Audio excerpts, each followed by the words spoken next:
Hello, my dear guys, assalamu alaikum. Welcome to my YouTube channel again. আশা করি আল্লাহর রহমত আপনারা সবাই ভালো আছেন।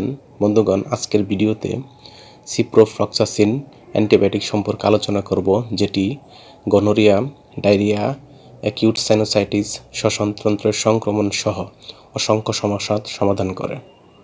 তবে ভিডিওটি শুরু করার আগে আপনাদের প্রতি অনুরোধ, আপনি আমার চ্যানেলে নতুন হয়ে থাকলে চ্যানেলটি সাবস্ক্রাইব করে লাইক, কমেন্টস এবং শেয়ার করবেন এবং বেল আইকনটি অন করে রাখবেন। বন্ধুগণ, সিপ্রোফ্লক্সাসিন অ্যান্টিবায়োটিকটি গনোরিয়া, ডায়রিয়া, অ্যাকিউট সাইনোসাইটিস, শ্বসনতন্ত্রের সংক্রমণ সহ অসংখ্য সমস্যার সমাধান করে। তবে যেহেতু এটি একটি অ্যান্টিবায়োটিক মেডিসিন, তাই ডাক্তারের পরামর্শ ব্যতীত এই ঔষধ খাওয়া বা সেবন করা যাবে না।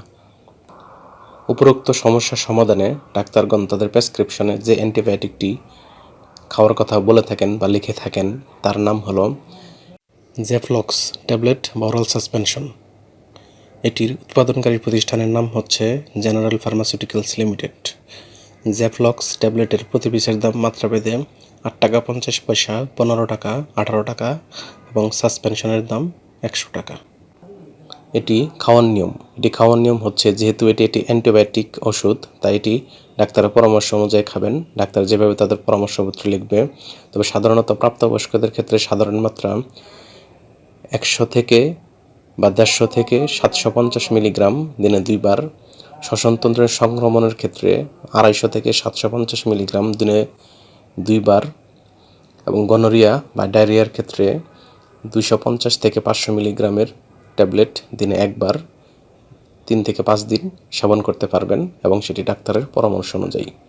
অন্যদিকে শিশু ও কিশোরদের ক্ষেত্রে সুপারিশযোগ্য নয়, অর্থাৎ শিশু ও কিশোরদের ক্ষেত্রে এটি না সেবন করাই ভালো বা দেওয়া যাবে না, কিংবা বেশি প্রয়োজন হলে ডাক্তারের পরামর্শ অনুযায়ী 7.5 থেকে 15 মিলিগ্রাম পার কেজি ওজন হিসেবে দিনে 2 বার কিংবা ডাক্তার যেভাবে বলবে সেভাবে সেবন করাতে পারবেন।